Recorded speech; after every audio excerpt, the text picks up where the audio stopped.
looking through the teachings of Jesus. We started this message last week, and the idea behind it being we've looked at the resurrection, what his death and his resurrection was able to provide for us as believers in the 21st century. But now we're going to begin looking at his own ministry, at his own teachings. And so through that, it's really kind of a study of the parables. So we'll be walking through Jesus' parables, and today we're going to be looking at the parable of the sower. And before we begin, we're going to bow our heads before we go into God's Word, and let's pray. God, I ask today that you guide us, direct us as we look into your Word. God, open our hearts, open our minds to take in this Word as we look into it. God, you be glorified in all that we do. God, I ask that any wind may hold off as we record this. God, I ask that you let your spirit of faithfulness, your spirit of friendship and fellowship just fill this place as we look into your Word. God, and empty me. Don't let anything I say be my own words, but let your Spirit come, because no matter what we do, without your Spirit, we are nothing. And so, God, continue to guide us, draw us closer to you for your glory and yours alone. God, it's in your Son's name I pray. Amen. So today, if you've got your Bibles, we're going to be in Mark chapter 4. So you can go ahead and open up to Mark chapter 4. That'll be our primary text for today. We're looking at the parable of the sower. And before we delve into it, if you're familiar with it, this is a parable of a man who has a harvest. He goes and he plants a harvest, and the harvest multiplies more than he could ever imagine. Many of you, if you've ever planted, if you've ever farmed, you're quite familiar with the metaphor that is going on here within this parable, this story. And so since he had a harvest and multiplied so much, I thought it would be interesting if you've never compared or looked at world records of certain crops. I figured I'd share that with you today. I thought it was pretty interesting. Maybe you would as well. So we'll look at a few of these. Cucumbers. If you've ever had a cucumber, the average size cucumber is half a pound. The world record on a cucumber. And I couldn't even imagine this. Who takes the time to be able to grow this in the seeds? And it's just amazing to me when someone does plant a seed, they're able to produce something like this and control the growth of the seed. And it's really kind of miraculous how that happens. So the average size of a cucumber, for those of you who like cucumbers, for those of you who don't like cucumbers, well, it's half a pound. The world's largest cucumber on record, someone was able to grow a 28.5-pound cucumber. 28 pounds, over 28 pounds for a cucumber. Really just kind of mind-blowing there. I don't really do cucumbers, but that's okay. Watermelon. Average size of a watermelon. Of course, we have different styles of watermelon. Some may be larger than others. The average size of a watermelon is 22.5 pounds. The world record for the largest watermelon ever grown, 350.5 pounds. 350 pounds on a watermelon. Now, this is where it has nothing to... I've talked to you many times about my passionate hatred for avocados. I don't have that for watermelon, but I don't really eat it anymore, and it's a simple reason. I grew up picking watermelons, and anyone who does that, once you spend an entire summer chunking watermelons in 100-degree weather, you get to where you just don't want them anymore. And so I'm totally on board with it. Marissa loves it. She gets to eat the whole watermelon by herself. It's great. 350 pounds. Now, this is where the competition begins to get fierce. You wouldn't imagine this, but I am sure there's some heated debates within pumpkin circles. The average pumpkin weighs 9 pounds. The largest pumpkin on record, 2,624 pounds for a pumpkin. Over 2,000 pounds for a pumpkin. And I guess it gets even more fierce here. Like, this one even blows my mind. I wonder if there are conspiracies related to squash. The average squash is 3.5 pounds. The largest squash on record, 2,118 pounds for a squash. A man just recently, this past year, in England set the world record for the world's largest carrot. He grows them in PVC pipes, and he'll drill holes at certain points because he's determined where on the carrot you need to feed it in order for it to grow the longest. And this past year, he grew a 19-foot carrot. A 19, who eats all these things? Well, see, and here's the thing. I say all of that to say it's never something that I'll find myself ever doing. See, I try my hand at different things. Gardening in any shape, form, or fashion is just not something I'm good with. I know nothing, literally nothing about plants, trees, crops, how to grow them. It's just beyond what I can do. It just doesn't make sense to me how they're able to do all this. When I was in the first grade, and I guess this sets the tenor for the rest of my life, when I was in the first grade, I was eating a watermelon, and I took a seed, and I went to our front yard, and I put the seed in the ground. I was so excited that from this one seed, I was going to grow a watermelon. And within about a week, when it didn't happen, I was just devastated. And from that day forward, I've never been able to grow anything. Nothing.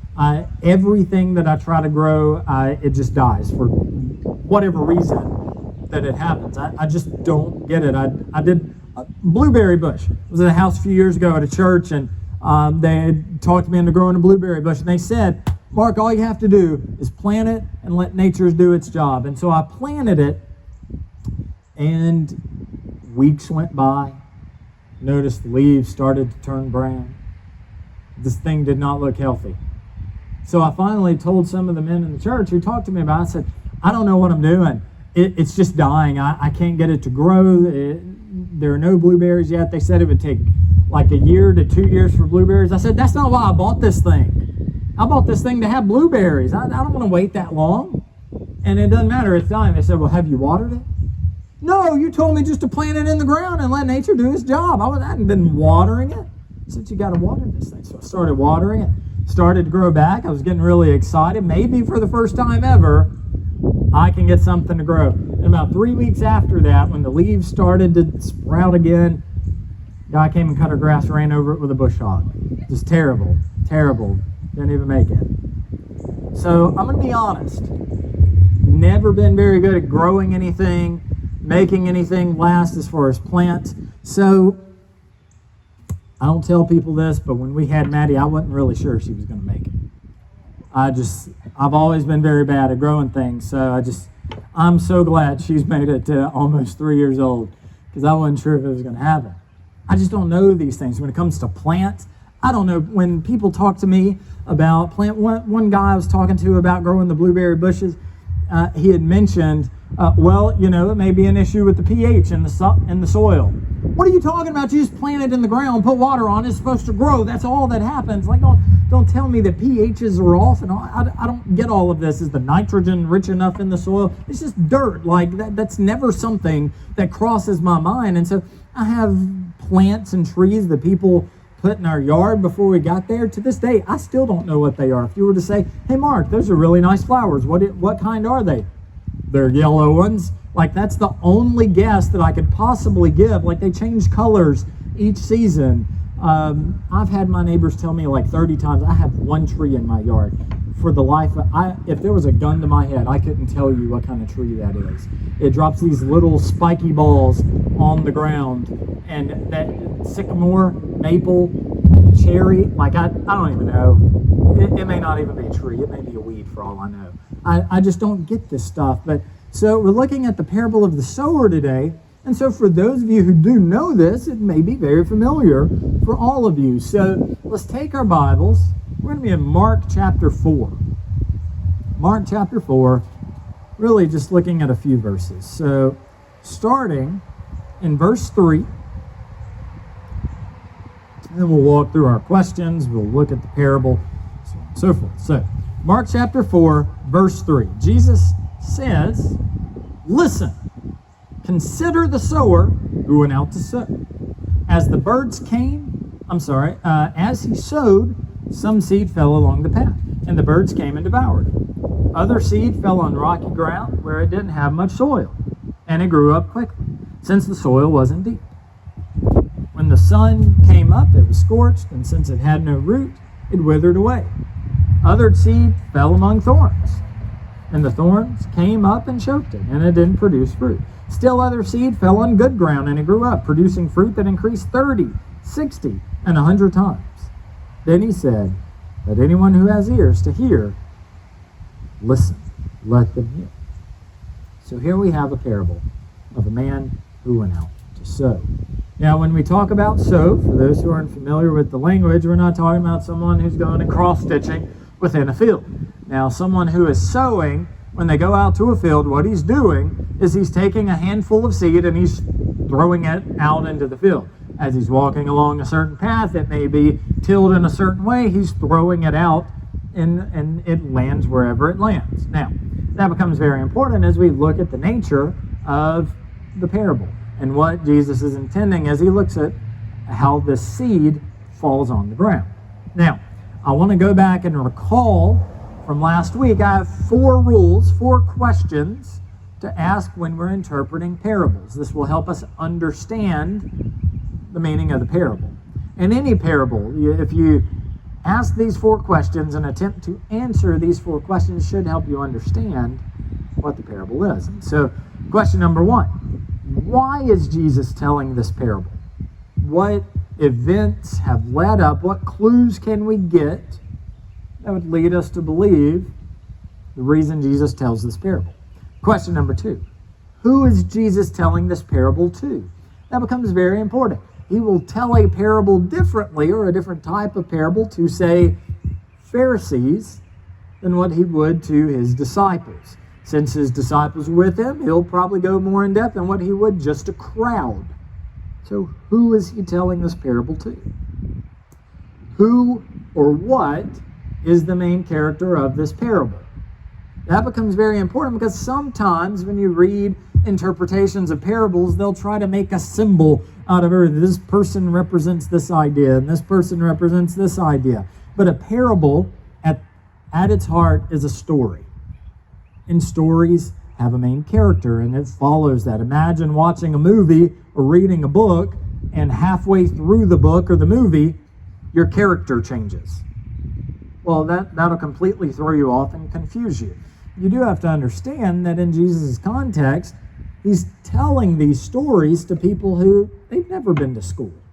The majority of the population was illiterate. They were farmers, they were workers, they were fishermen. Many of them, yes, scribes and Pharisees, but if he tried to tell a story that was too complex, they simply would not get it. So who's the main character? If we always bring it back to the main character, then it'll help us understand the story. And then finally, what is the point? The universal point that applies then, that applies today, that will apply tomorrow. Usually, it's just one point. If we try to look at a parable that's 4 verses long and come up with 15 points, then we probably missed the entire point of the message. So what is the message? What is the point that Jesus is trying to get across whenever we're saying this? So those are the 4 questions. Why is Jesus telling the parable? Who is Jesus telling the parable to? Who's the main character? And what is the point? So we'll ask these 4 questions as we look at the parable of the sower. Why did Jesus tell this parable in the first place? In order to do that, let's look back at Mark chapter 3. In Mark chapter 3, you've got in verse 13, you've got him calling the 12 disciples. But take a look at verse 20, what happens here. He calls the 12 disciples, and then right after that, what does Mark tell us? Mark 3, verse 20. Jesus entered a house, and the crowd gathered again so that they were not even able to eat. When his family heard this, they set out to restrain him because they said, he's out of his mind. So Jesus, he's called his 12 disciples. He goes home. They're about to eat, and a crowd gathers so large at Jesus' house, or his family's house, that they say he's got to be crazy to bring all these people in here. He's out of his mind. Verse 22. The scribes who had come down from Jerusalem said, he is possessed by Beelzebub, and he drives out demons by the ruler of the demons. So he summoned them and spoke to them in parables. How can Satan drive out Satan? If a kingdom is divided against itself, the kingdom cannot stand. If a house is divided against itself, that house cannot stand. If Satan opposes himself and is divided, he cannot stand, but is finished. But no one can enter a strong man's house and plunder his possessions unless he first ties up the strong man, then he can plunder his house. Truly I tell you, people will be forgiven for all sins, and whoever blasphemies they utter. But whoever blasphemes against the Holy Spirit never has forgiveness, but is guilty of an eternal sin, because they were saying he has an unclean spirit. So you've got, before we get to the end of chapter 3, you've already got at the beginning of his ministry, he's called his 12 disciples, and almost immediately people are coming to his house. His family is saying he's out of his mind. Scribes, officials, religious figures are coming from Jerusalem, and they're saying he is an unclean spirit. What he's doing is through the power of Satan. So he's already having to defend his ministry so early on. Then look at verse 31.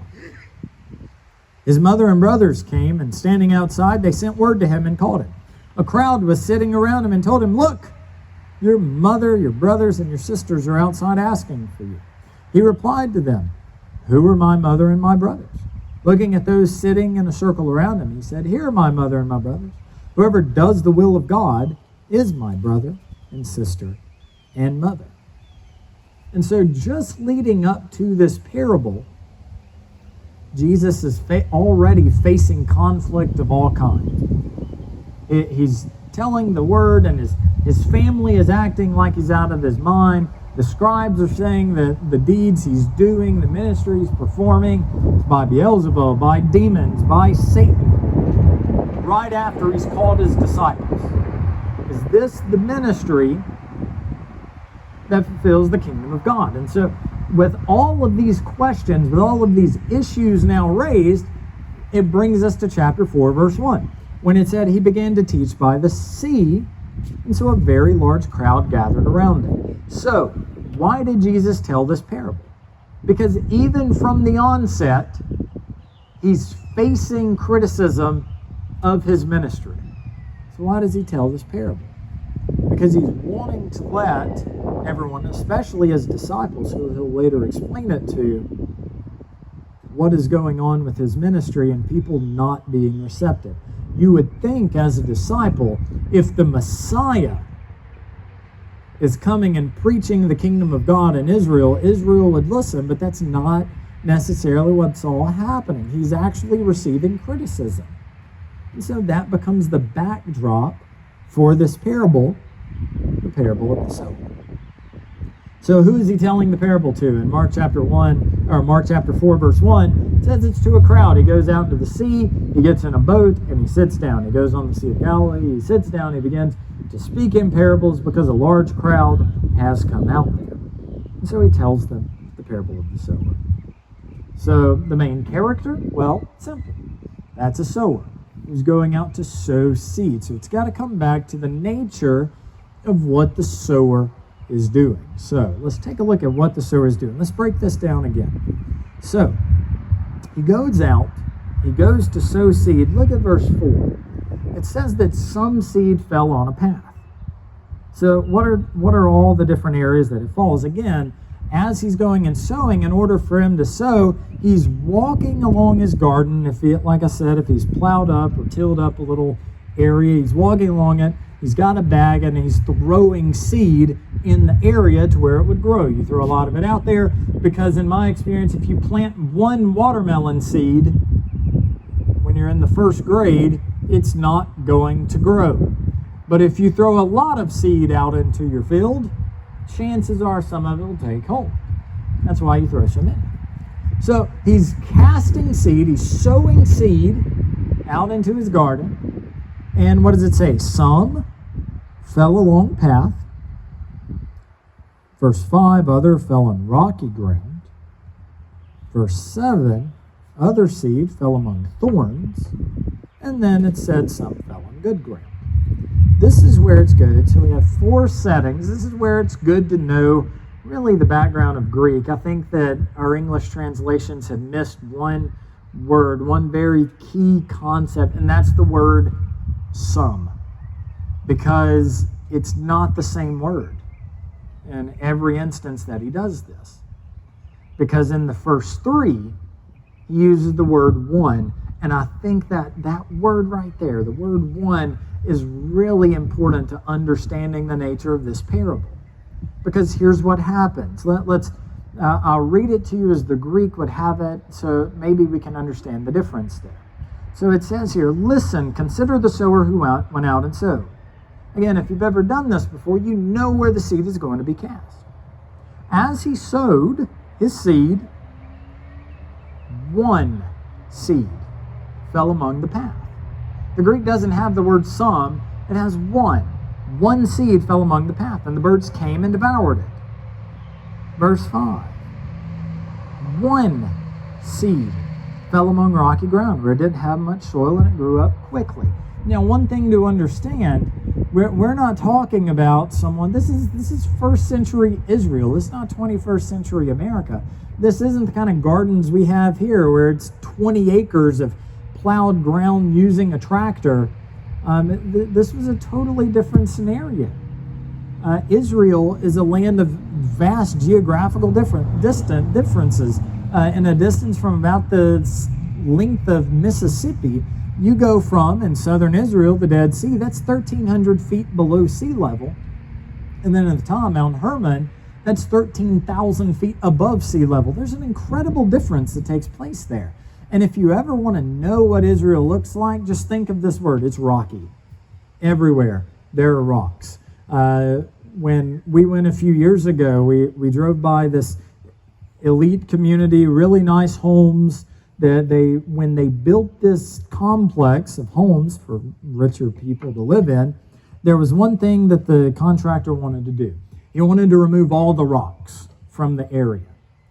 What he didn't anticipate, it took them 3 years to get all the rocks out of there.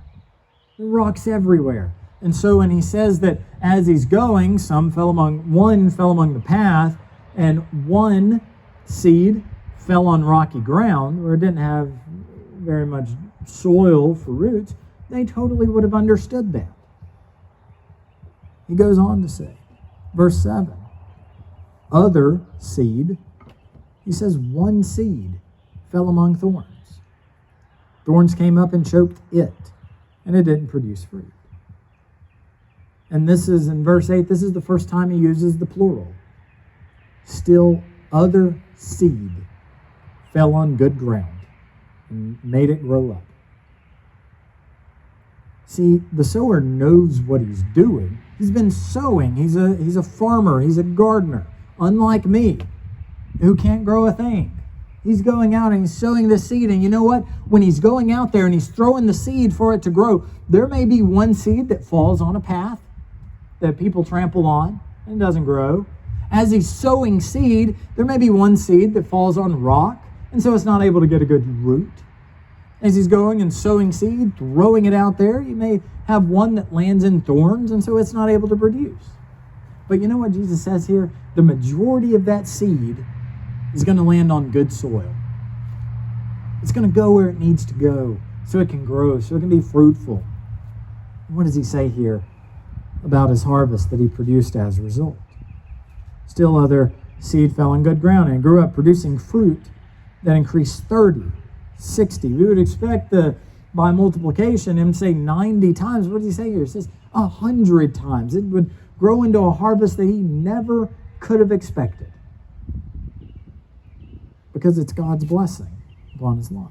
Then he said, let anyone who has ears to hear, let them listen. Because here's the thing. Jesus' ministry, he's got even his own family members saying that he may be crazy. He's got scribes who are coming to saying the deeds that he's doing is brought about by Satan, by demons, by Beelzebub. But what does he say here? He says, you know what? As I'm going, as I'm ministering, as you, all of you, are going, and as you're ministering, the seeds of the gospel that you're planting, you may have one that lands on bad soil. You may have one over here that doesn't produce anything. But you know what? When you go and you represent the gospel, when you represent Jesus Christ, yeah, there may be hardships. There may be people who aren't as receptive. But it does not go unnoticed by the majority. the things that you're doing day in and day out. Not everyone is going to be receptive to the message that we share, but for the most part, the gospel that we share will take hold. People will be receptive to it. As long as we keep on planning, as long as we keep on sowing, we have to keep on working in this regard. And so Paul talks here about the gospel, about the word. But I conclude us here with a simple question. We'll change pace, shift focus here for just a brief moment to ask you, as you're planting seed, because here's the thing, you're not just sowing seed one day out of the week or one moment. It's not something that you just always do intentionally. You're planting seed in people's lives even when you're not realizing it. So here's my question to kind of finish this out today. What seed are you planting?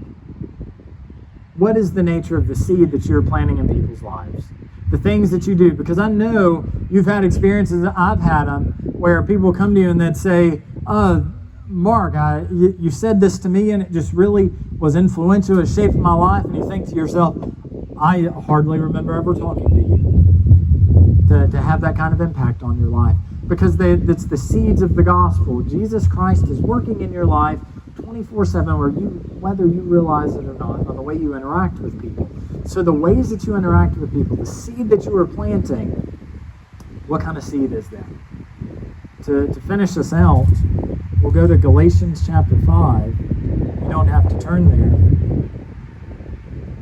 But in Galatians chapter 5, starting in verse 19, I want to bring us back to what this seed may look like that you're planting. Paul says in Galatians 5, verse 19, now the works of the flesh are obvious. Sexual immorality, moral impurity, promiscuity, idolatry, sorcery, hatred, strife, jealousy, outbursts of anger, selfish ambitions, dissensions, factions, envy, drunkenness, carousing, and anything similar. When you interact with people, are the seeds that you're planting in their life, are they really the works of the flesh? When people look at you and the imprints, the impacts that you've made on their life, are they seeing anger, envy, drunkenness, carousing, hatred, strife, jealousy? Is this, when people think of you or your life, is that what's coming across to them? Or are they seeing Christ working in you? Are those the seeds that are being planted?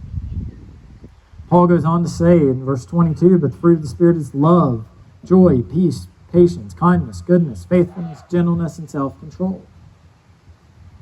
Are the seeds you're planting in people's lives the works of the flesh, or is it the fruit of the Spirit? Love, joy, peace. When people look at your life, are they seeing patience, or are they seeing someone who's very impatient, who's quick to get angry? Are they seeing gentleness? Are they seeing faithfulness? Are they seeing self-control? Or someone who's always indulging themselves, got to provide more and more because we're so insatiable? Can someone look at your life and see the gospel through your actions? That's the nature of the seed that's being planted. Because God is using you, whether you realize it or not, to have an impact for his gospel's work. So the question today, the final question becomes, are you allowing Christ to live through you, through the actions that you say? And that's what makes it more than just the words that come out of our mouth. It becomes the actions and the deeds we do day in and day out that can shape people for the gospel. And that's part of how the glory of the gospel works. You may not even have to share the gospel for his glory to shine through your actions, for people to see that, yes, you are a Christian, you are a believer, because the things that you do, yes, you may try to do something nice for someone and it backfire. It happened for Jesus. He's saying, you know what, one seed may fall on bad ground here, but the majority of it, it's going to fall on solid ground, and God's going to take care of it. He's going to provide it, and it's going to be a harvest greater than you could ever imagine. So are you there today? Can you say that Jesus Christ is living and working under the seeds that you're planting in everyday life? Is it the seed that will lead to the fruit of the Spirit? Or are the seeds that you plant in people's lives, is it the work of the flesh? As we go forth today, as we go throughout this week, I encourage you, I pray that you will allow Jesus Christ to take that seed and make it for his glory and not your own.